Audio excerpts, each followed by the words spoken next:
Hello, and you're listening to FPcast, the podcast for Fruitless Pursuits, where we bullshit about the week in pop culture. I'm Luke. And I'm Jacinta. And this week we're talking about... movies, television, collectibles, video games, comics, board games, and more. Monkeys.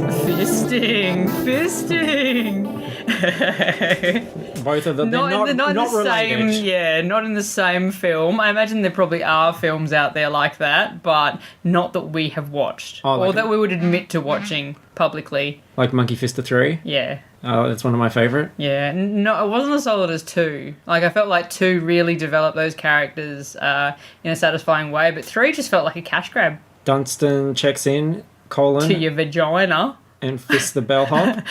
Yeah, they were all great. Remember when Thora Birch had monkey trouble? Oh God. Yeah.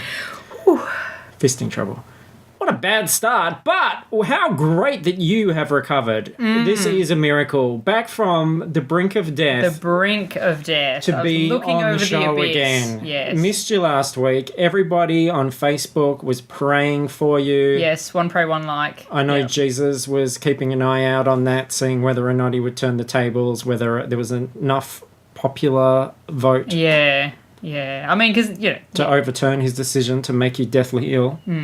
But no, thanks to modern medicine, advances in science, you are back and ready to talk some pop culture gubbins. Absolutely, yes. I couldn't speak last week. That was most of the problem. Like, I couldn't speak for more than about a minute without coughing my lungs out. And that's, like, not, like, great for a podcast, I hear. And then you've got to stuff them all back in to your mouth and push them all back into the right spots. I know. It just takes too long. And they would have fluff and Lego on them No. on this carpet, cat hair probably. Yeah. So, no, not worth the risk. Glad that you've recovered. Everybody's really excited. Just goes to prove something that I've always said, and that's that the power of prayer is indeed a very powerful, effective thing. Absolutely. It works. Yes. I Yes. prayed that I'd be watching a movie about a giant monkey this morning, going apeshit, and what happened? Exactly that. That was a very useful use of your prayers, yeah. I mean, you could pray for hope, peace in Syria, but no, a big monkey movie. I mean, look, let's pray for attainable things, like easily attainable things. Yeah. Yeah. And because they put the trailers out so early, they're pretty safe bets to pray for those things. It would have to be a sort of day after tomorrow kind of Armageddon-y sort of situation to stop that movie from coming out. Yeah. Did you pray that they were going to be showing a Michelle Dockery movie at the large commercial cinema that we attended today? Because that's the only explanation for the movie poster that we saw this morning. I can't even remember what that movie was called. No, neither can I, but it's like... It was badly photoshopped. I think the biggest star in it was maybe Jim Broadbent. Okay. And it definitely does not seem like the sort of movie that would be playing in a megaplex, but apparently it is. You don't think they're queuing around the corner for the next Jim Broadbent joint? I can't imagine so, no. Not a lot of Jim Broadbent groupies. Yeah, what would the fan group be called? Like the Broadbenders? The Bent Broads? Maybe, yeah. Something like that. Doubt any of them go to the gym, though. Oh! I don't even know what that means. It was just a play on Jim. It sounded like a fat shame. But I don't know why fat people would be interested in Jim Broadbent. Maybe because he sounds like... I'm just digging this. I'm committing to digging this hole. And I'm going to curl up in it, and you can just put the dirt back over the top. Look, I have given up. no news today because, and that's good news, because there were 5 trailers that we have to catch up on. Plus, we're going to review Skull Island. Plus, we're going to do a little bit of diversity talk. Review some diverse media from some world media. And then we're even going to weigh in on the beginning of Marvel's Iron Fist. So what a show this is promising to be. Yeah, I hope it keeps its promises. I hope it's not one of those flaky people that promise things and then don't deliver. Like when you got sick and didn't do the show. Well, no, I never promised to do it. I said, hey, I'm not doing it. If people went back to the archives, Yeah. you went, like, see you next week, or something like that, really sincerely. No. I said last week, or last time, that I probably shouldn't have done the show at all and should have been in bed. And I was probably going to die and not get to see the end of Goblin. You could say and that. I did get to see the end of Goblin, so everything's okay, guys. You could say we couldn't have done the show and probably would have had spent the time better in bed about any show that we've done. That's fair. That's a fair point. All right, so let's get into these trailers. Rough Night is the first one. And as soon as this broke, everybody was sending me links to it because this is a new Scarlett Johansson film. Also starring Kate McKinnon, who I also love, and Gillian Bell. Yeah, she's cool. Who I also love. And Zoe Kravitz. Who I could learn to love. She's very cool. We saw her at she Miley supported Miley Cyrus. Yeah, I don't know if I've seen her perform in much. And one of the Broad City Broads. Ilana. I think it's Ilana. Yeah. Glazer. Yeah. Told you how much I watch Broad City. Yeah, the curly haired one. I watched Jim Broadbent City. Oh. It's really funny. Good, yeah. Especially when he stuffed the weed in his pussy. So we saw Rough Night. Now this looks to be a sort of Very Bad Things style movie where after a bachelorette party a stripper is killed. But role reversal. This is women killing a male stripper. Equality. And they've got to get that stiff, if you get my drift, on the move. They've got to do something with that body. This was the film that was originally called Rock That Body and has only recently been renamed Rough Night. So we got to see the trailer. What did you think? Look, I won't say I didn't laugh a couple of times or I didn't find amusement, though I think the funniest thing was that obviously Kate McKinnon, she's playing an Australian character, and I feel like she watched a lot of Kath and Kim to really channel that accent, so it's a bit, I got the link at work and I watched it with the sound down, like in the staff room, and I knew that she was supposed to be Australian, but I hadn't heard it. And I began to get very anxious about it because I think like an American playing Australian, and to be fair, there are plenty of Australians playing Americans, but not as a joke. And you think, well, there's got to be a reason why, and you imagine that they're going to devolve into stereotypes. Well, they're going to make lots of jokes about Down Under. Yeah. Surely. And there is a teaser poster for Kate McKinnon's character, which is just her dress with a sash, and she's got a Vegemite jar tucked into the sash, and it says the party down under, and that already alienated me. I just was like, fuck you, America, this is why the rest of the world doesn't like you very much, because what good is that for anyone? It just reinforces all bullshit, especially when you think about, like, you want to be topical about Vegemite in Australia right now. Every time I hear about it, it's people bitching on Facebook about it being not owned by Australia and being halal. Yeah. I think it's probably always been halal, but people are more care about it now. They're more racist emboldened now. To be racist now. Yeah, something like that. Yeah, I don't think it's been owned by Australia for a while. Dick Smith did a big campaign to get it back in Australia. It's like, I don't give a shit who owns it. It still tastes the same. Didn't he bring out his own version called like Veggie Dick or Dick Mite or something? Yeah, it was like Dick Mite or something. Yeah, get your kids some Dick Mites. Yeah, I don't know why that didn't take I off. want a yeast spread from Dick. Yeah, Happy Yeaster. Remember that holiday? That didn't work out too well. So, yeah, but then upon actually listening to it, and there's only a few lines of dialogue, and I know there's some Australian media outlets that have said that Kate McKinnon's accent sucks. I think there are actually people that talk like that. I think it's a studied accent. It's not the Simpsons accent. Oh, I mean, look, if you went to Queensland, you probably wouldn't have to walk around too long to find someone who spoke like that, no. I'm sure there's going to be a reference to kangaroos or shrimps on Barbies or something like that, because I think writers... Doesn't it say something like, it's not the writers of Broad City? Does it say, and some Broad City writer or something, on a writer of Broad City? Something like that. Oh, I just saw writer in Broad City, but there would have to be some... like really good reason that she's Australian, right? Because it's not like there's a lack, whether she just wanted to do it for fun, just to see if she could, or it's not like there's a lack of Australian actors in Hollywood. Like, you could walk into your local cafe and go, who's Australian? And 3 people have put their hands up with their fucking working there. So it's a bit off-putting to me, that aspect, but not as bad in the trailer as I feared. And yeah, I didn't find it particularly funny. It seems like one of those generic office Hangover-y, Christmas party kind of comedy by committee, which I haven't actually looked up the writers, but I'm pretty sure it said a writer of Broad City, not the creators or writers of Broad City. And I mean, I love Broad City. I think that's very well written for the most part, but this doesn't look like anything special if that's what they put together to entice us.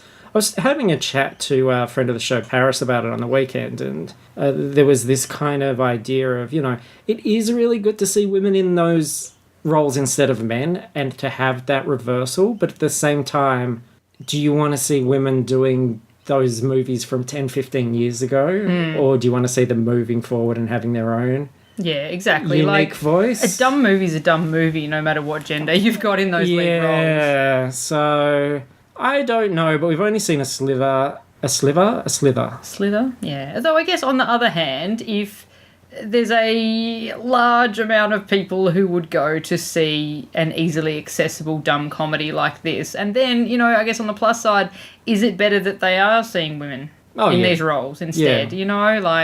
Sure, it's going to be a shitty movie, and I guess we'll probably see it. I don't really want to, but there'll be people wanting to watch a dumb comedy, and sure, it's better that they're seeing like Gillian Bell than fucking Seth Rogen. It's a shame that there's nothing that suggests a great comedic performance from Scarlett in that. She looks to be very much playing the straight guy. And it would be so hard for her surrounded by that level of comedians because everybody else is so strong. I don't know what Zoe Kravitz is like in comedy, but if you've got at least the Broad City girl Kate McKinnon and Gillian Bell, they're very solid. And they all seem turned up a couple of notches. They seem to be playing really heightened characters where Scarlett doesn't. So I don't know, it's a shame. I would have liked to have seen her find something new there that we hadn't seen from her before. She tried to do a sort of comedic character in one of the Woody Allens. I think the one with, I want to say with Hugh Jackman, but I'm not sure. But it didn't work for me.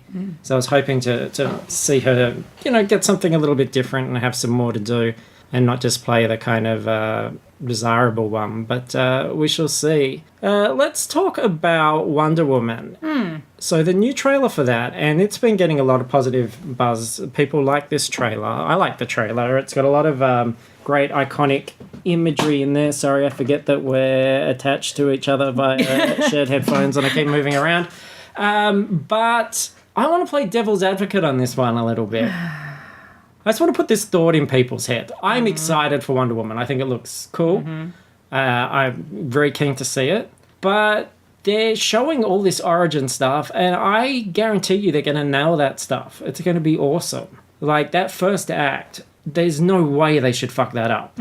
But that's all they're kind of showing us. What they're keeping under wraps is the villain and the villain's plot. And the villain and the villain's plot has been the downfall of every DC movie.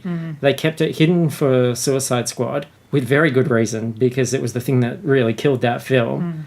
We know that the villain is Ares. That's been the rumour, but we've not seen a single image of him or any other information. Why are they keeping that under wraps? I'm just wondering what they've got to hide, and I'm feeling like the actual plot is probably going to be something really comic booky and convoluted and DC-ish, just like the other things. And that was kind of the rumours that we were hearing early on from people that had been part of it, saying that it was just as convoluted as the other movies, and it was a bit of a mess. So I think they've always gotten the imagery correct. I think, Empire Magazine has got Gal Gadot on the cover as Wonder Woman. It's an amazing photo. I love it. And I think, the imagery looks great, but I think we're seeing all first act stuff.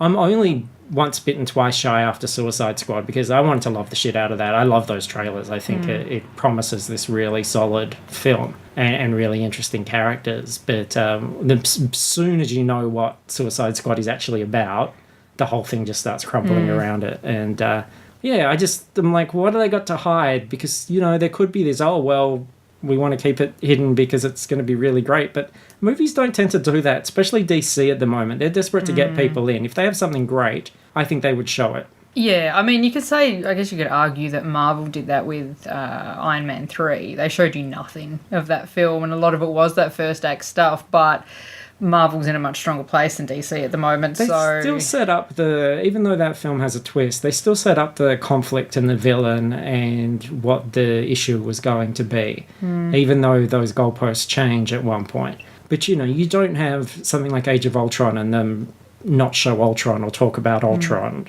That's the central thing. Whereas this is just showing you that origin, which I imagine they will get right. But you look at a film like Captain America the First Avenger, which this looks quite similar to. That first half is really, really strong. That origin story, even though it's kind of a bit twee and cliche and of its time, it works. Yeah. And it's very coherent. It takes you on a sort of journey which you understand, you go through it, but then it gets to the actual conflict and the whole thing sort of, the second half's nowhere near as strong. Thor's the same to a degree. That beginning on Asgard, you go, yep, I get it. You follow through, and then the second half is just him wandering around a town. And then a robot shows up. So, you know what I mean? And I think there's something hidden there. I would love to be proven wrong. I'm excited about it regardless. But I would say let's be realistic based on the context of what we know. And if we temper our own expectations, we might have them blown away. Which would be wonderful. Or at least be mildly pleasantly surprised. Yeah. Which is about as good as we can probably hope for. And my feeling is, regardless of what happens, will be like after seeing Suicide Squad, where I feel like that didn't work for me, but I still love the pieces. I love the toys that they brought to the table. And I'm saying, okay, that didn't work, but try again. Learn from it and keep shaping it. And I think Wonder Woman was probably too far into production to really benefit from the feedback that they've had since then. Baby Driver, Edgar Wright's new film. Edgar Wright of all the Cornetto trilogy. Yeah. And Scott Pilgrim is Baby Driver, which is the story of... Baby Driver. It's like Baby Boss, but like he drives. But he drives. Yeah. Yeah. Yeah. Alec Baldwin plays the baby driver because he's very good at playing babies. And, can't wait. Yeah, it'll be great. So there are 2 trailers for this one. The first one that I saw was shit. It's like Baby Driver and his waitress girlfriend have to get away from some mobsters or something. It looked bad, right? And I was not impressed, even though this is Edgar Wright. And I'm sure in the end it'll be great, and he's just got everything up his sleeve and he doesn't want to show it in the trailer. But that was a bad trailer. The international trailer, however, has more music in it, and it seems more Edgar Wright-y, and that was slightly more interesting, but not thrilling for me at this point. Yeah, I haven't seen the international one. I agree that the first one that was shown doesn't have that Edgar Wright push that makes me really interested. It's got a interesting cast, except for the titular Baby Driver. Ansel Elgort. Like, if there is one person on this earth with a more punchable face, then I would like you to show me them, because Lofi from Hunger Games. Josh Hutchins. Oh, no, I'd rather punch Josh Hutchins than Ansel Hutchinson. Well, that shows you how much I care. Because you think his face would be softer and it would caress your fist. And then we could have fist cookies. Yeah, I don't know. I don't know. I have slightly more goodwill for Josh Hutcherson now. He's playing Denny. No, that's in The Disaster Artist. I think he might be a good guy. I feel like Ansel Elgort, he seems like kind of a douchebag, but I don't really know. Anyway. Well, I think this is the movie that's going to give him a chance to switch that. I trust in Edgar Wright. And absolutely. The reviews coming out of South by Southwest are very positive. People are saying that it's great, that Kevin Spacey's great. So I'm sure a lot of people said The World's End was really great too, though. Yeah, they did, and I didn't love that. Yeah. I think Edgar Wright, and Scott Pilgrim's my favourite of his films, and it has the exact same problem as the other ones. I think he has real difficulty landing that third act. And he just doesn't know how to wrap things up and to finish them. They always feel belaboured. And World's End felt really belaboured for me. Yeah, that was hard work. I think the only... the Scott Pilgrim, yes, is my favourite of his as well, followed by maybe Shaun of the Dead. Even, Hot Fuzz, which I did enjoy when I first saw it, but I couldn't imagine watching it again and having to get through that first 45 minutes or whatever it is to get to the action. So, I like Edgar Wright, but I'm not going to... be on the fandom train for everything that he brings out. That said, to his credit, I saw a wonderful YouTube analysis showing Edgar Wright's editing techniques and ideas and ways of framing and filming comedy as opposed to your average sort of Apatow-esque American movie, which were very much get the actors in and a couple of cameras and then you've got room to improvise and all that sort of stuff. Whereas Edgar Wright is really thinking about how things enter the frame and exit the frame and how you compress storytelling or, highlight things. And I think, there's a lot of ingenuity there. So... he's a really interesting filmmaker. And we'll go and see Baby Driver. Absolutely. Anyway, especially if it's got a boss baby in it. He's adorable. It'd be great. But could you imagine seeing this movie if it wasn't directed by Edgar Wright, based on that trailer? No. And that is completely honest. If I didn't know that it was Edgar Wright and just saw that, I wouldn't be particularly moved. No. It didn't amp me up. Unlike Atomic Blonde. Now, this is a film by the director of John Wick, or one of the two directors of John Wick, who is also going to be directing Deadpool 2, I believe. It's pretty much a female blonde John Wick, played by Charlize Theron. Yes. And you'd heard about it. I think your response is pretty much the accurate one, because you'd heard that. Yeah, I heard the context. A lot of people had been saying, it's John Wick with a lady. And I was like, well, look, we've been a bit harsh on John Wick for the fact of violence for violence sake. And I thought, well, if I'm watching this, it would be hypocritical of me to then watch this trailer and be like, it's okay if it's a woman. But I think the difference here is that, it's kind of John Wicky and that she, punches a lot of people and whatever. But there seems to be a plot.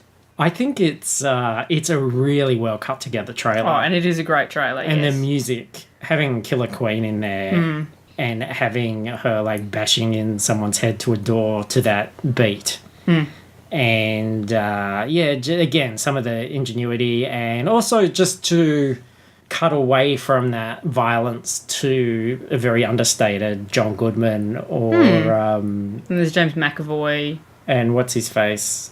Toby Jones. Toby Jones, yes. Yeah, I think it's just a really effective trailer. It gets you pumped. Yeah. And after seeing that trailer, I was like, oh, great.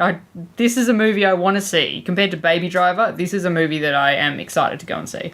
There's something enjoyable about it too, and I think this is going to come up again in this podcast as we talk about Iron Fist, but... Obviously, a lot of these action things that you see in movies are very pretend. Like, when I see Vin Diesel doing action-y stuff, I think you're a stocky little potato. I don't believe you can really do these things. When I see Tom Cruise being, big action man, I don't believe that this little 5-foot guy running around tough-talking and punching everyone is realistic. And that's a big difference to when you watch something like a Donnie Yen film, where you go, this guy... probably could just kick everyone's ass. Yes. You feel that it's real. There are certain people that throw themselves in and you feel that it's real. And I felt that with Atomic Blonde. I watched that and I feel like she can really kick ass. She takes a punch in that early thing in the stairwell and it feels really real and it's a really visceral reaction too. She feels the pain of it. Yeah. And having just seen Skull Island and getting the Ghost in the Shell trailer, which I'm still excited about, that again has that level of Scarlet make-believe. Scarlet's too soft. It's I think she can be a convincing fantasy action person. But it's still make-believe. It doesn't have that visceral impact of something like the Atomic Blonde trailer. So... full credit to Charlize Theron because she is a badass. Even in that horrible Fate and the Furious trailer, Charlize has such presence. And she has to kiss Vin Diesel. I know. Can you imagine? That's so gross. Literally, that trailer is before every fucking movie we see. I can't stand it. And we've seen it 1,000 times, and I still am a little bit disgusted every time she kisses him at the end. I'm just like, why, Charlize? How much danger money did you get? How much mouthwash did you get? Gross. And finally, the trailer for Pixar's latest film, which will be released on Boxing Day here, and this is Coco, their Day of the Dead film, which, it's a beautiful trailer, beautifully put together. I certainly would not bet against Disney in this day and age. Yeah. It's just the only issue is, as you've pointed out, that It's basically just the Book of Life. yeah, And I hope it's as good as or better than the Book of Life. I know a lot of people were not a huge fan of that, but I didn't love it. Yeah, I love the design. Yeah, you didn't like it heaps, but I really loved it. Even though there's a few quirky little weird bits in there that maybe didn't need to be. As a whole, I think it's a really beautiful, beautiful movie. And I don't want to accuse Pixar of ripping anything off because Day of the Dead is like, a thing, and it's not like Book of Life has exclusivity to Day of the Dead, but And these production cycles are very, very long as well. yeah, and I don't know, it just makes me want to watch Book of Life again. That's like that trailer, literally, I finished it and I went, man, I need to watch Book of Life again. That was really good. Yeah. But yeah, I'm sure it'll be good. I'm Yeah. sure it'll be fantastic. But yeah, I don't know. I wasn't pumped by that trailer. I wasn't pumped by the Moana trailers, though, for example. I feel like I just have to trust that stuff these days. Remember there was that one Moana trailer that was just incomprehensible. It was just really weirdly Some of the early ones were. There was a lot of Maui stuff. They were really trying to push Maui a cut lot. together, and you were just like, what is this? I don't even follow this. But the film had so many great moments. I think, to their credit, they're just very good at making timeless films that very much exist in the world that they created. And, I can't imagine Boss Baby is timeless. I can't It might be, but for all the wrong reasons. Yeah, that people in the future will be like, oh, let's watch that classic Boss Baby. Because even just the values in it already feels like in Trump world to just be a really gross idea for a film. Like, I just go, fuck that character. Fuck that baby. Oh, I don't mean like that. I mean like with some other different genre of movie. I mean like with a claw hammer. Oh, okay. Maybe that's how it That's ends. another different type of genre of movie, I believe, probably too. True. All right, shall we review a... Oh, God, this is slow. It's not just... Movies. Movie. Don't know what... Movies. Movies. Skull Island. King Kong. Skull Island? Is that what it's called? Yes. Or Skull Island, King Kong? No. Or is it just Kong, Skull Island? Maybe it is Kong's. Yeah. Skull Island. Yeah. Colonoscopy Island? Yeah. Maybe. Starring Tom Hiddle, who notoriously Whittled it. Did did a whittle a whittle. in the middle of the night. Yeah. Brie Larson, John C. Reilly, John Goodman, Yeah. Samuel L. Jackson. Yeah. All of these people Jing Tian heading from Great Wall, who's so great. heading out to the island where To just look at stuff. to look around and react to things. Yeah, what did you think of this? All right, I'm going to start positively. I'm going to start with the things that I Good. liked about this film. Okay, that sounds good. This is a good-looking film. Like, it's just beautiful. I love the color palette. I love the very 70s feel. Having Vietnam 70s as the backdrop works really well for this film. I've got a comment that just ties directly into that. Okay. I kind of agree, but it felt such a constructed 70s, like a 70s by committee to me. Like, oh, here's your afro wig, here's this, here's that. I kind of thought, wouldn't it have been nice if it actually, in a sort of throwback way, kind of looked and felt like a 70s film, but with modern effects? I just kind of wanted to see it through the lens of like a 70s film, in the same way that something like Stranger Things is an homage to the 80s and has that 80s feel. I don't know. I feel like a lot of that color palette was that bit of it, was that throwback. Very muted, filmy kind of feeling to it. It felt too slick for me a lot of the time, too glossy. Go on, please, continue. Oh, may I? Yes, please do. Fine. I'm so sorry. Yeah. For the most part, I did like it. And look, if on paper you had said to me, okay, so we're going to make this movie, it's going to be like the first half of Peter Jackson's King Kong, where they're on the island, but it's just going to be that first half, and you're going to have more time them wandering around the island and encountering different beasts and different things that are on the island. And on paper, I would go, fuck, that sounds amazing. Yeah, because in truth, it would be the second act of King Kong. Peter Jackson King Kong, wouldn't it? Because that first act of King Kong Like, it takes them about an hour to get to the island. It does. There's a lot of Jack Black talking about stuff. And Cabin Boy, Jamie Bell, Yeah. you know, climbing the mizzen mast and stuff like that. Yeah.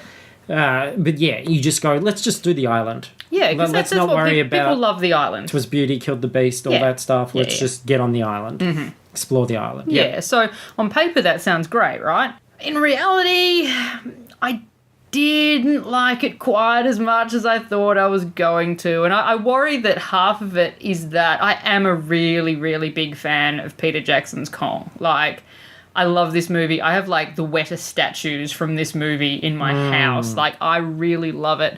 And I wasn't expecting to kind of necessarily have the same, I guess, fondness or whatever for this, but I think my main issue with this one is obviously with Peter Jackson's, there's a structured story and they are getting from one place to another place and there's a drive in that film. This seems to be lacking quite a lot of drive. And, yeah, I mean, it's cool that they're wandering around and encountering these monsters, but it felt a bit like they were wandering around, like they were kind of aimlessly wandering around this island. It needed a baby driver Of course! to come in Damn it! and be like, hello, I'm a little baby. Can I drive you to the north side of the island? Gaga goo goo. Like that. Oh, I mean, that would solve it. All right. why don't we pitch that? I was underwhelmed. And I've got a few things to raise. Okay. And please, you know, unlike with what just happened with you and I, you feel free to interject when I'm telling my bit. Okay. Because I value your opinion. Okay. Thank you. I really appreciate being allowed to contribute. Yabba, come on. Don't try and sway me with fucking yabas. Keep talking. Oh, no. Get out. Okay, so I think, I mean, it's poorly written. Like, the desire to make a King Kong movie seems to be what drove this. We've got to do a King Kong movie. We've got to introduce this character. They didn't have a story that they needed to tell because it is riddled with tropes and cliches that you've seen a billion times. And the dialogue's pretty bad. It is really Like, bad. it's really not good. Like, it's filler. Everybody's treading water. Like, the banter between the grunts. That thing about the bed. Have you got a bed? Yeah, I got a bed. And that goes on for about a minute. Yeah, it's just all filler. It's nothing. So you don't care about the characters at all. None of them are well put together. Hiddleston's just, I have an intense stare. Samuel L. Jackson is so like, we've got to kill this monkey for no reason other than that's what he has. He has to put up the opposition. And it dwells on things which are so obvious and sort of decisions and dilemmas that really we should be far ahead of by now. Like this whole, we've got to kill the monkey. No, I don't think we should. Maybe he's good. And then the camera like spends ages panning across their faces and the music's all tense like we're supposed to be invested in this. We know already that They're not going to kill the monkey. and then we're not supposed to kill the monkey. Yeah. So you need to find more than that. So, yeah, lots of cliches, lots of tropes, very bland. I didn't give a shit about any of the human characters at all. But I think the other problem is that Kong's not developed as a character enough. And I think what happens here is you've got a really clear separation. It's almost like two movies, and it comes down to the lack of human interaction with Kong. I respect that they don't go down the path of, I mean, they skirt the edge of it, but that Kong has the crush on the lady and has to interact that. But Brie Larson at one point, I don't think these are spoilers, puts a hand on Kong's face. I think it might be in a trailer or something. Yeah. I feel like I've seen it before. That's the only time someone really interacts with Kong. Yeah. So I became very, very aware that you've got these actors, a lot of them who are far better than this material, basically just wandering around the jungle, reacting to things that aren't there. And then you've almost got this separate film on top of that, which is this animated Kong movie. Yeah. And the two barely intersect. So I just began to think, like, they could have shot this fucking thing in 2 weeks. This is just really... Everything is an after effect. Like, they just went down and they just wandered around for a bit. So it was very hard to get engaged in that sense. And I know a huge amount of what we watch is constructed and isn't really there. But you compare it even to something like a Star Wars film where at least you do have some sets and some vehicles and some robots and people are interacting with the aliens and the creatures and doing things. Whereas this, it's very hard for me to connect everything up in a meaningful way. Yeah. The probably the most glaringly disappointing thing for me is that it starts off in a way that I quite liked with those two.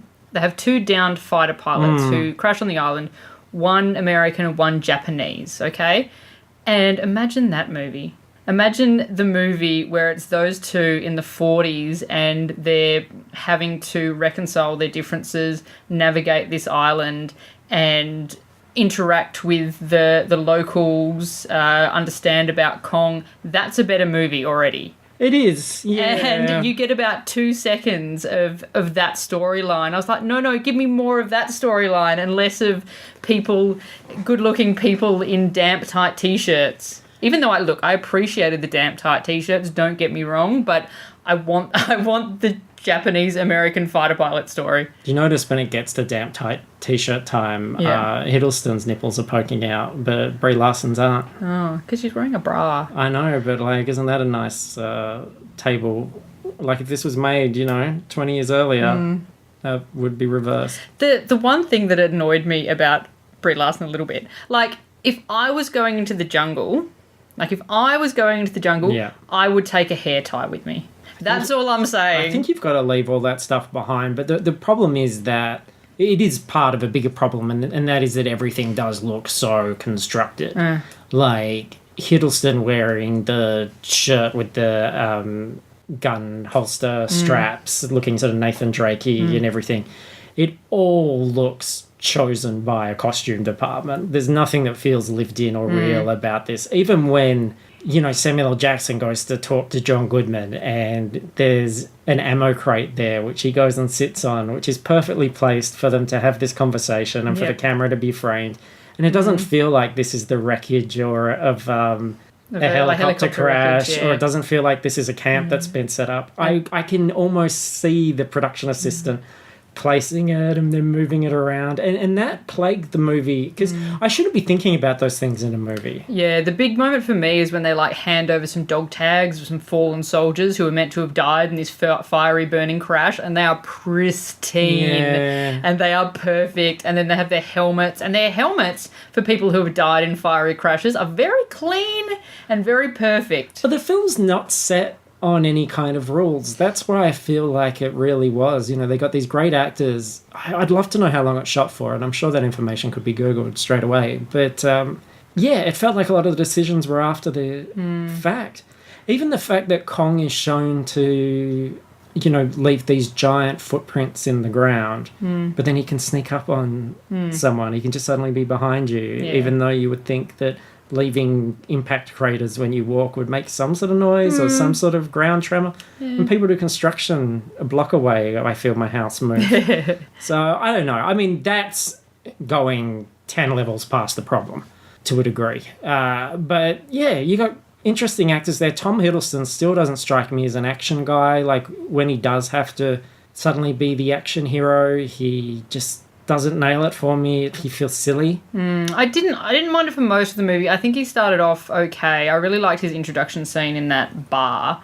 I think the lighting and everything in that scene was very sort of evocative, and I was like, oh, okay, they've really got him going here. And then once he kind of gets to the island, it's a bit, I kind of not believing you now. But it's funny that you even mentioned the lighting, because that was part of the beginning of me feeling that this was too constructed, because we don't normally talk about that. But that lighting is so overt in that scene. And it doesn't feel natural at all. It feels like if you panned right, there would be a red spotlight on what I mean? They've got the blue gel to the left and the red gel to the right. Yeah. And the whole film's like that, where nothing feels like a real place.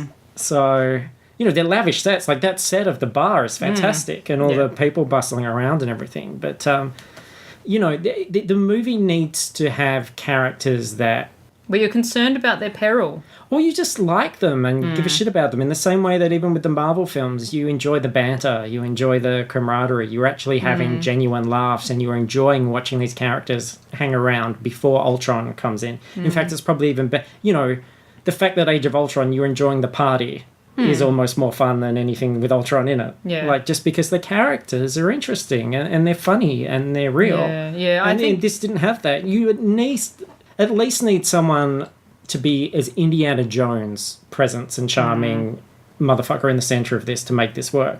Because even if it was just absolutely wonderful once they hit the island, what on earth would compel you to ever watch that first 20 minutes again? Yeah, absolutely. There's nothing rewatchable about it.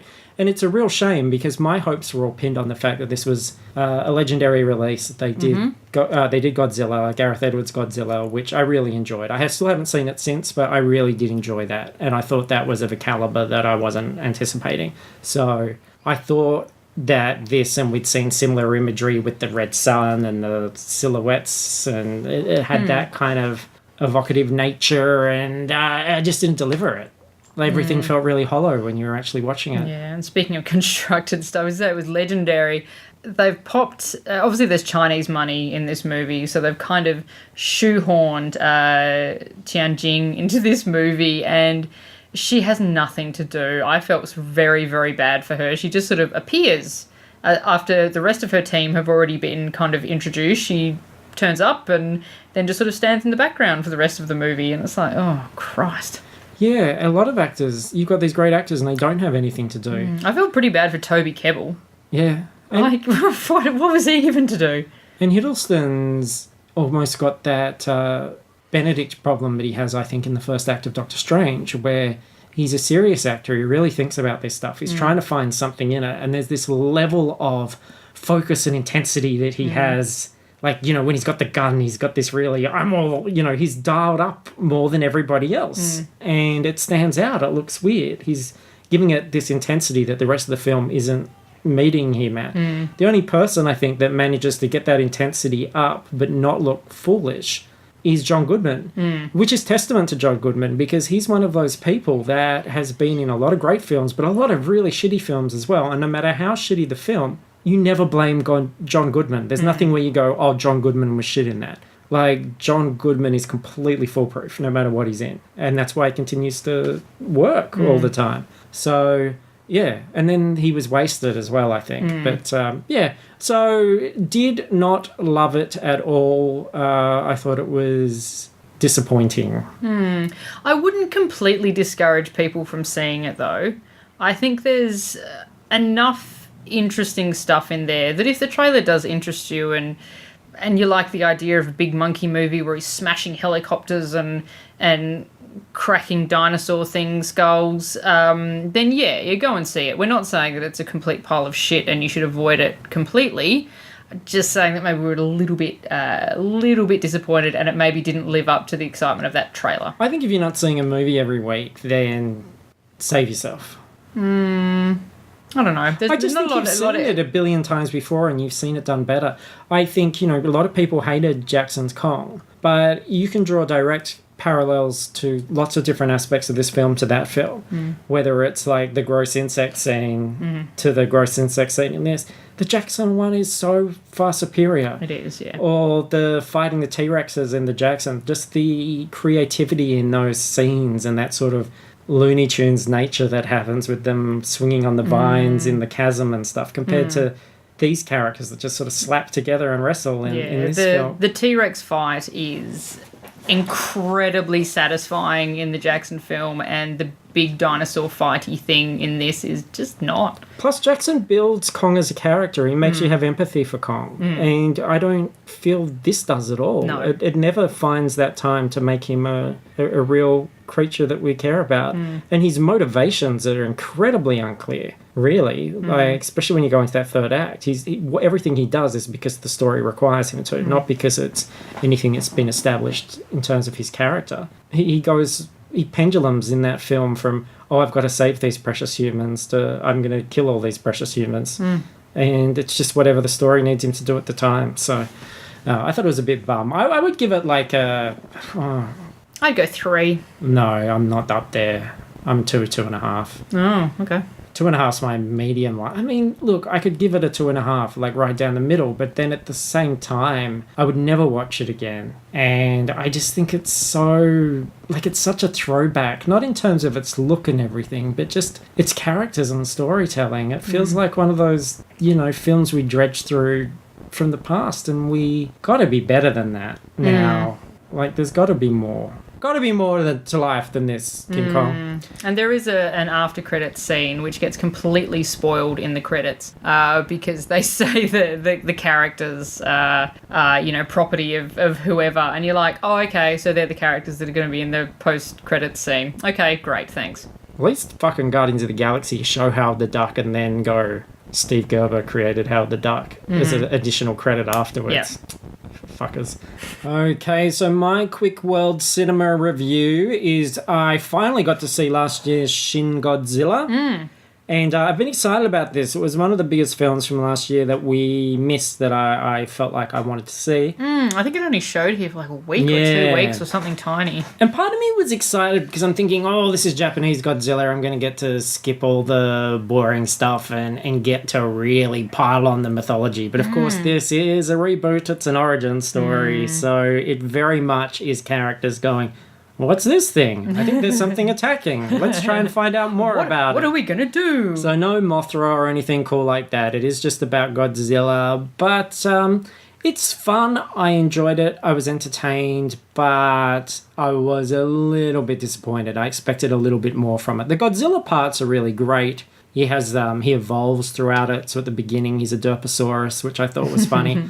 But quite similar, actually, to my criticism of Skull Island. It feels like two separate movies where maybe even like 60-70% of this film is characters from governments and various departments trying to solve the problem, which is interesting, but that has a almost documentary style, handheld, we're in an office camera feel, and that feels very different to shots of Godzilla using atomic breath on the city. And you spend a lot of time in meeting rooms and not enough time blowing stuff up. Yeah.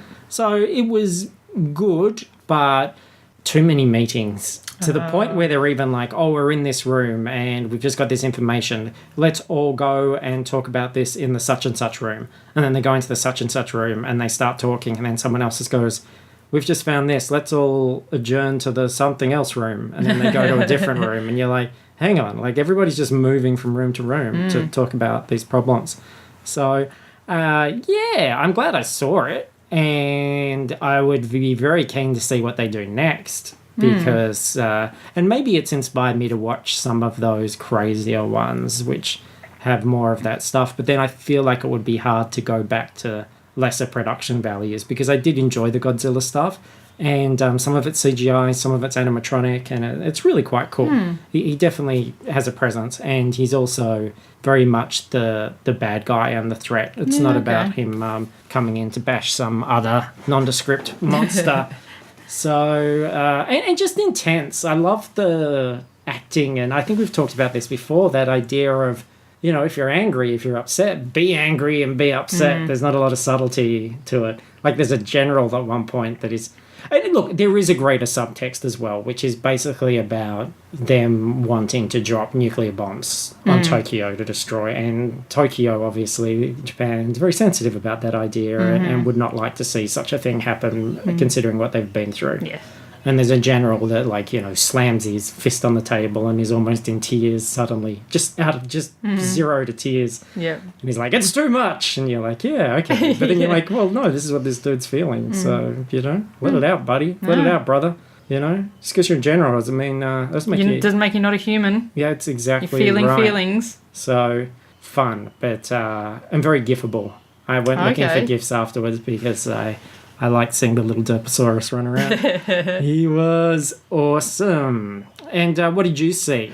Well, I had a couple of days off work as well. Hopped up on codeine and cold and flu medication. Well, you so were at death's door. I was at death's door. I don't think I watched anything in English for about 2 weeks. I was starting to worry that I would forget how to speak in English and the podcast would just have to go under, or you would all have to learn Korean. I watched a movie from last year called A Man and a Woman, which that's a terrible title, I do understand, but actually not a bad movie. It's descriptive. Did it have a man and a woman? It did have in it? it was about a man and a woman. So, maybe it wasn't lost in translation. Maybe it was just, they were being very just straight down the line. It's a Korean movie. I did worry that, once I got into this Korean area, I was not going to get back out again. I mean, I have to go through North Korea to get back to China. Well, It's very hard. So I'm just going to stay in South Korea at the moment.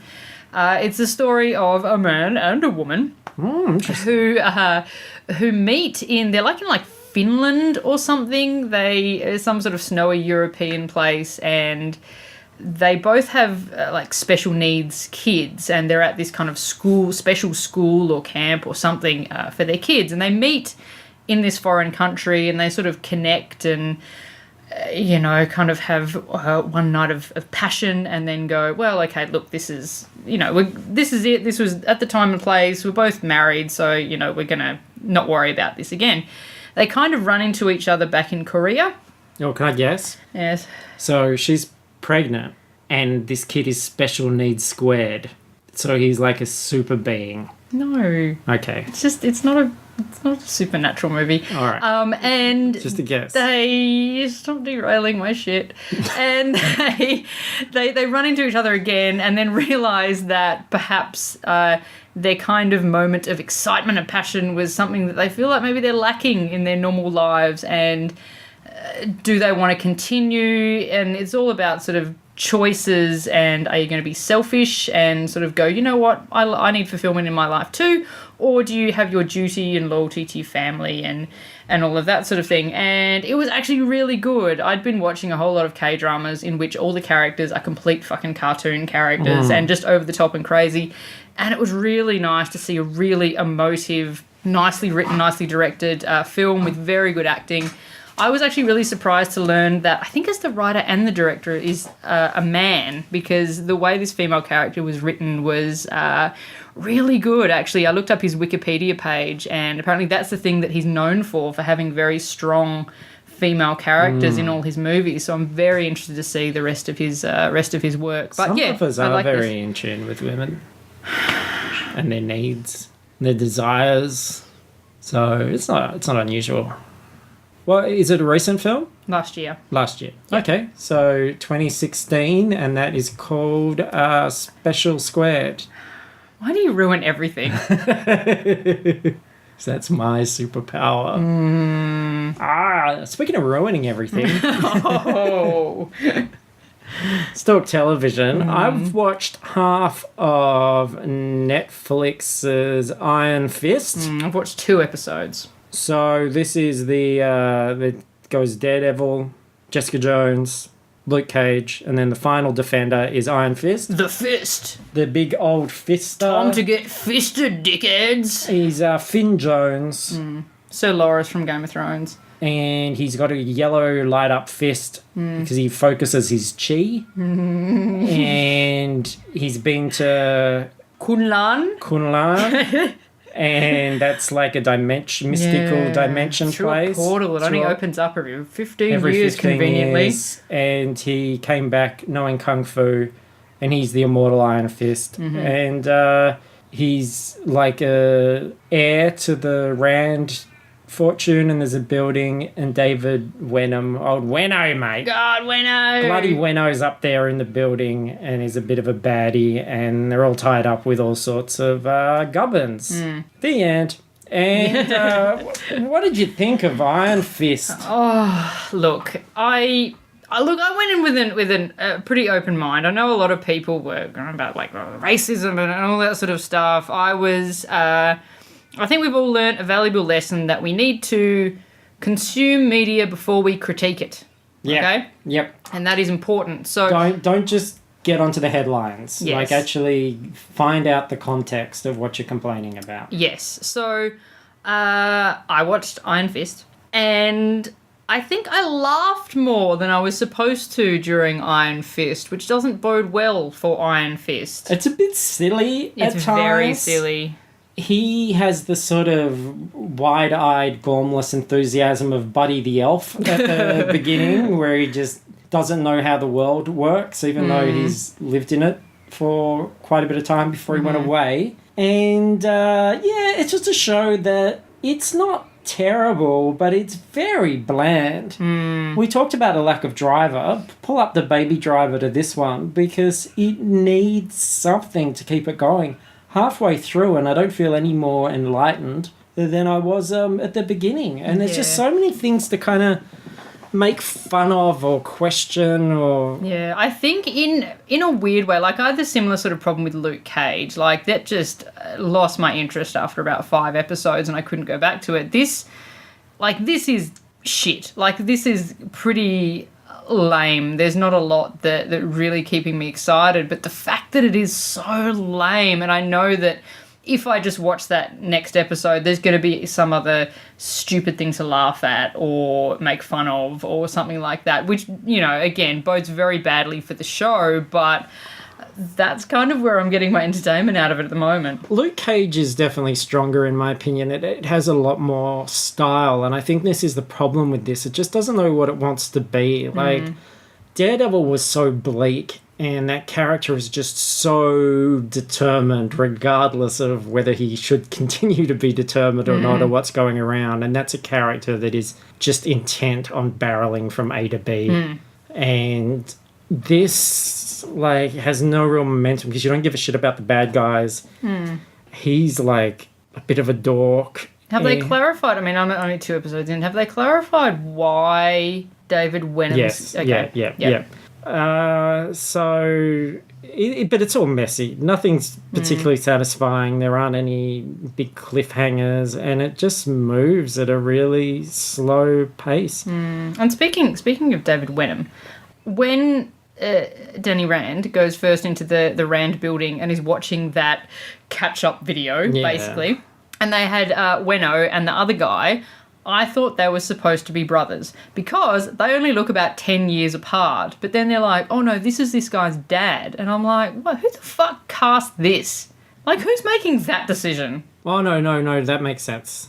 Oh, does it? Yeah. Okay. Yeah. I'll talk to you about that after. Okay, because actually just looking at those 2 people, it makes no sense for them to be father and son. Anyway, and the other thing about... Oh, no, they're not father and son. They were just business partners, right? No.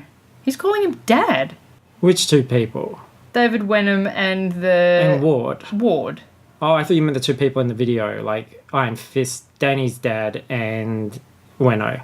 Oh, I couldn't... Oh, I thought it was just Ward. Ward, no. Oh, okay. Ward's the son of the guy in the video. Yeah.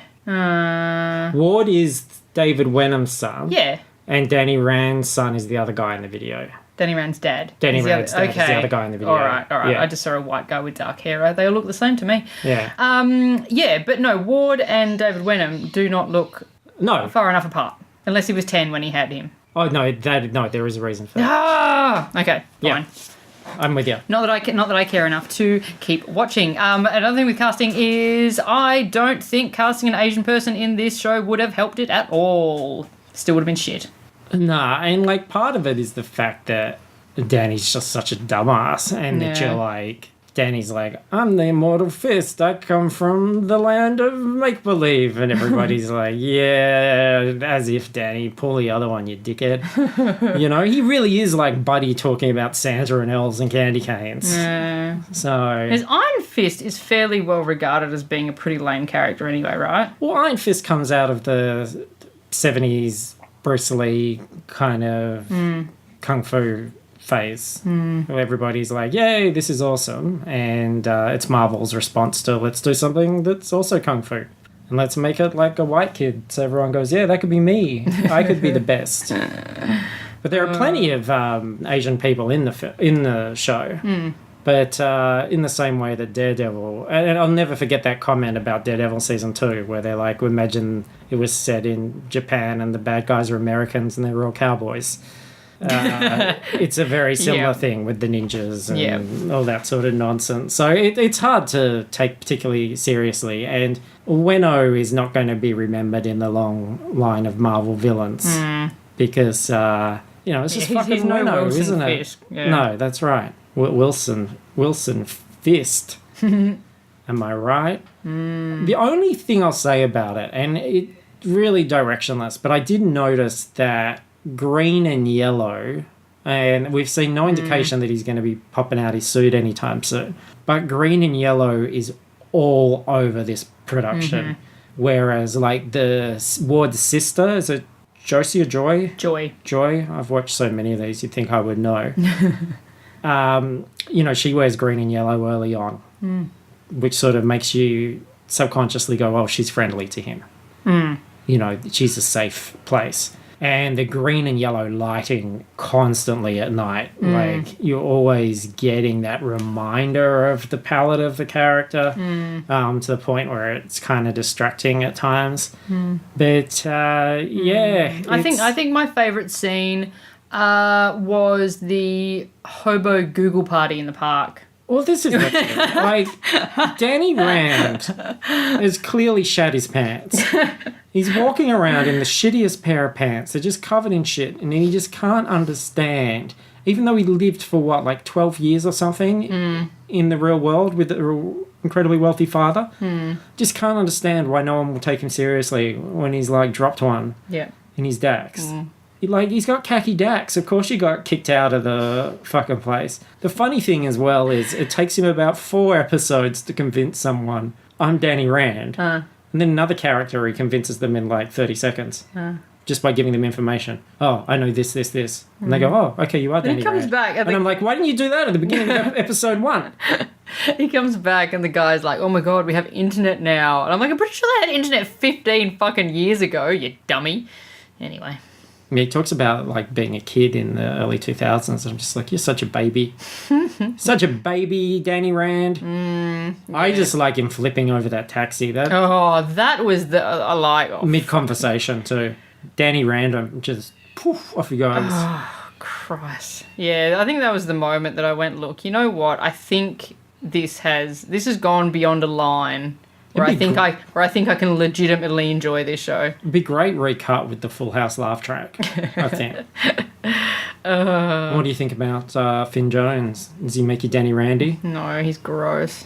Jackie Danny Randy? No, and that's the thing. I think Finn Jones is quite cute, but I can't even look at him in this. He looks fucking rank. Do you buy him as a fighter? No. Yeah. No, even the first combat scene they have, it's even compared to Daredevil, the fight scenes in Daredevil are so dynamic and cool, and in this it's just there's a white guy kicking some people. It was really just not convincing, not dynamic, and I just was not into it. And when he spoke Mandarin, I laughed out loud. It was fucking terrible. Well, even the opening titles are kind of telling because, you look at the Daredevil ones and it's about Daredevil, it's about blood, it's about the streets, it's about darkness, it's about justice and the scales of justice and good versus evil and the darkness creeping over him and the violence seeping through him. And this one's I'm aimlessly kicking shadows for a minute, still going. And then it's at the end, the character's just sort of dizzy going, look at all the fucking shadows I kicked everywhere. It's a big fairy floss of them. Yeah. That's cotton candy to you, America. I know you're very confused by your own ignorance. So I'm not really inspired to go back, I have to say. I'll probably watch a couple more, but there's so many other shows that I would rather be watching than fucking Iron Fist. I'll probably do it because I've done all the others and I'm doing enough sort of projects that I can just have it on in the background and absorb it. But if I wasn't doing something else that was, keeping my mind going, I couldn't just sit and watch this. I would have given up. Yeah. But the fact that it's just kind of Netflix in the background, an episode ends and the new one kicks off and it just all rolls forward. Yeah, I'm sure that by the time the Defenders come around, if there's anything I need to know, I can just Google it. Well, that's it. You're not going to need to know. And this is the problem. And I said this with the... Because they're all going to be just fighting the hand in the end, aren't they? Well, fucking probably. But I said this with the Punisher. You have characters that are not complicated characters. Their motivations and their backstories are very, very simple. And the comics probably did all that work in a page or two. So you get what Iron Fist is about very quickly just from the promo materials, and it's kind of laborious to watch all the characters fill in that information over multiple hours. And you know, the Punisher that they did in Daredevil was the highlight. He was a great Punisher, but it was the same thing. You're about 3 hours in and they're like, oh, but hang on, his family were killed, that's why he does this. And you're like, are you fucking kidding me? Like, we don't need to spend time overcomplicating these really simple things. I want that feeling. Like, if this was a Netflix show about Iron Fist and I got to know everything I needed to know about Iron Fist in the first one, this is where he comes from, this is what he does. And then each episode, or maybe double episode or whatever, was a series of adventures and things and different villains and different scenarios and him going out and being hero for hire or working with Luke Cage in an episode or whatever. Great, I would love that, but I know that's not going to happen. I know this is going to be 13 hours of just dredging through the setup. And that's too long for what the source material is. So yeah, and I think all the Marvel series do suffer from that. They do not need to be 13 episodes. No. Even Jessica Jones, which I loved, they could have trimmed some shit out of that. Yeah, it dips for a couple of episodes, for sure. But I mean, when you think about well, you just have to look back and go, well, where do I find those memorable scenes? Like, what do I think of? And there's fights in Daredevil, there's moments in Daredevil that I remember. There's certainly moments in Jessica Jones where I go, oh, that was just such a great idea, or that was a really tense moment. After 6 hours of Iron Fist, I don't have one of those. I've got a couple of moments where I thought were unintentionally funny. Yeah, absolutely. Luke Cage has moments that I really loved as well and that I remember. So, you know, it's problematic. And that's part of everything we've spoken about today. It's the same criticism I would level at Skull Island. At the end of the day, I come out of it and go, well, yeah, what's the scene that I'm going to go, oh, do you remember that? That was really awesome. I don't think there was any, really. Whereas Peter Jackson's, even though I've only seen it that once, there are some scenes which are very vividly in my head. Yep. I also remember being, like, pretty fucking bored in that first act of Peter Jackson's one, you know? Like, it's not a perfect film, but it's so much better. In this commentator's opinion, anyway. So stick that in your hot dog and tell all your friends about it. Yeah, though I do implore people to watch Iron Fist before bitching about it on the internet, but that's not going to stop anybody. I've seen a lot of threads on Facebook groups about people proudly proclaiming how they're not going to watch Iron Fist. Well, it's like to boycott it or... Yeah, it's like, congratulations. Like, what do you want people to say? Like, are you... Old man yells at cloud. Yeah, pretty much. Okay. I mean, yeah, I'm not going to watch it, because I've watched some of it, and I was bored by it. Yeah. The end. Yeah. Again, it's ice cream flavours, isn't it? There are plenty of... And that's the thing. Like, that's why you've got to... If you're worried about diversity, you have to take on board some of that as well. Like, rather than go, I want this one thing that I'm interested in to solve all those problems because I'm not going to watch anything else diverse. Because, actually, you do have other options. You can watch other things. Yeah, I got an email from Netflix yesterday, and I thought, it was like, oh, this show's come up that you might like. And I was like, oh, they're just going to tell me that Iron Fist is on. And instead of that, hang on, let me find my email. Do you want me to vamp? Oh, no, here we go. Okay, we added a TV show you might like. I opened it thinking, oh, it's going to be Iron Fist. And no, it's called Samurai Gourmet. Recent retiree Takeshi rediscovers his passion for food and life by getting in touch with his inner warrior and eating what he truly desires. Pussy. Thanks, Netflix. Great. I know. I'm like, Netflix is like going, no, you know what? I'm not going to give you the fucking Iron Fist. I'm going to give you a weird Japanese movie about a man who eats. The algorithms work. Brilliant. All right. I think that's our show. That is our show. I think that's what you get. Yeah. You know, next week is Oz Comic Con. We're going to be there for that. And Beauty and the Beast opens. Yeah. We can finally talk about it. Yeah. Talk about it with you. And Oz Comic Con is shaping up to be something. if that something is a bit of a fizzler. I think They've that just announced DJ Qualls. DJ Qualls. Now, I was like, who's DJ Qualls? So I looked it up, and he's the McLovin from Road Trip. Yeah. Yeah. How many people do you think in Perth, especially considering that it's quite young, generally, the audience of Comic-Con, are itching to pay $40 to see DJ Qualls? Probably no one. Probably not enough to facilitate Flying him out lines and paying him. and photos for Yeah. about, a 24-hour period. Yes. So, yeah, I hope he's got a lot of data on his phone because he's going to be playing some games, I think. Yeah. I mean, I'm sure it will still be fun. There'll still be all the activities on the con floor and that sort of thing. It's just their guests this year, maybe not so good. Their biggest ones, they've got Arthur Darvill from Doctor Who. They've got Melissa Joan Hart, Sabrina the Teenage Witch, and is it Brent Spiner or Brett Spiner? Brent. So Data. Data's coming. Kick my ass after the Star Trek Nemesis book was better. Yeah, and We got Dante from Clerks. oh yeah, but like, they're doing like a special event screening of Clerks with those guys. I saw that. And as of yesterday, I don't think they'd sold enough tickets, so I think it was going to have to be cancelled. Oh, bummer. Yeah, so it's like, fuck. I If love- that's an indication of how many people don't really give a shit. I love Clerks. Like, I think Clerks is fantastic, but I'm also 40 years old. Yeah.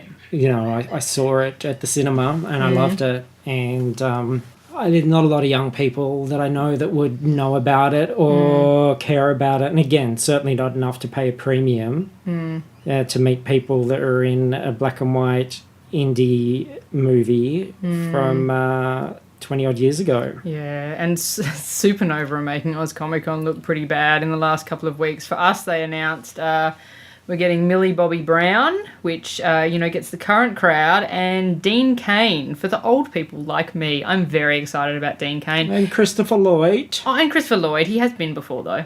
And the From other... Melbourne, fucking they're getting Natalie Dormer. Yeah, I'm jealous about that. Oh! Well, David Harbour's from Stranger Things is coming along with 11, and he was the Yeah. one that was most recently said to have read for Cable. Oh, okay. So if he gets cast, he'll cancel, and then she'll cancel. Yeah, maybe. I think Melbourne are also getting Angel from Buffy, which I'm fucking filthy about. Yeah, I saw that. Yeah. Filthy. Well, we could make a trip. We could, but then they'd probably both cancel. True. Aren't they the same weekend as Oz Comic Con? Anyway. Nah, We're nah. not going over to Melbourne to go to a fucking convention. They're in April. Okay. But I want to see Natalie Dormer, Yeah. because she looks like Lola Bunny. And I like her. The end. So thanks for listening, everybody. You know, good on you for Toughing it out. toughing it out. Wouldn't have been, mostly negative today. We have been pretty negative today, but we're sorry. we tell the truth. Yeah, we do. That's always been the thing. Maybe we should curate our truths No, a but bit better sometimes.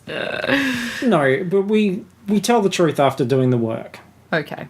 You know what I mean? We There's a consume the context. media before we critique We it. did it. We had a look. We gave it a try. We're giving it a go, and we're being truthful.